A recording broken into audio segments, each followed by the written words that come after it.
যদি কাউকে ছাড়তেই হয় তবে সম্পূর্ণভাবেই ছাড়ুন। মায়া, আশা, আকাঙ্ক্ষা সবকিছু থেকে মুক্ত করে দিন তাকে। অর্ধেক রেখে অর্ধেক ছাড়ার কোনো মানে হয় না। তাকে স্মৃতির অন্ধকারে আটকে রেখে সারা জীবন ইমোশনাল অত্যাচার করবেন না।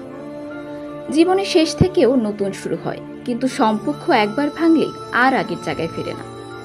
যে চলে যায় তাকে ঠিক মতো যেতে দিতে শিখতে হয়, না হলে সে থেকে যায় না পাশেই না দূরে, শুধু বোঝার মতো একটা ভার হয়ে। অনেক সময় মানুষ এক ধরনের নিষ্ঠুর সান্ত্বনা দিতে চায়, আমরা বন্ধু থাকতে পারি, আসা যাওয়ার সম্পর্ক থাকুক। কিন্তু সেটা না পুরোপুরি সম্পর্ক, না পুরোপুরি মুক্তি। এই অস্পষ্টতা, এই টানাপোড়েনই সবচেয়ে বেশি মানসিক ক্ষয় করে। দিন শেষে আপনি নিজেই জানেন না আপনি এই সম্পর্কে আছেন না নেই। আর কিছু মানুষ তো এতটাই স্বার্থপর, তারা না নিজে ভালো রাখে, না আপনাকে আপনার মতো ভালো থাকতে দেয়। তারা আপনাকে এমন এক দোটানায় ফেলে দেয় যেখানে আপনি তাকে ছাড়তেও পারেন না, আবার ভালোবাসতেও পারেন না।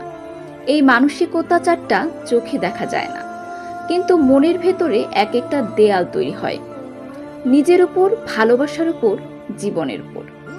তাই যেদিন বুঝবেন এই সম্পর্কটায় সম্মান নেই, শান্তি নেই, সেদিনই নিজের জন্য সৎ হন।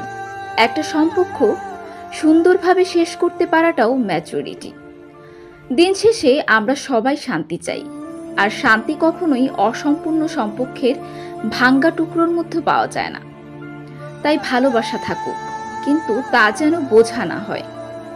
স্মৃতি থাকুক, কিন্তু তা যেন ক্ষত না হয়ে দাঁড়ায়।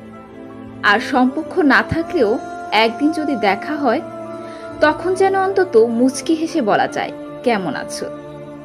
এটাই হোক সম্পর্কে শেষ হওয়ার পরও রেখে যাওয়া সম্মান।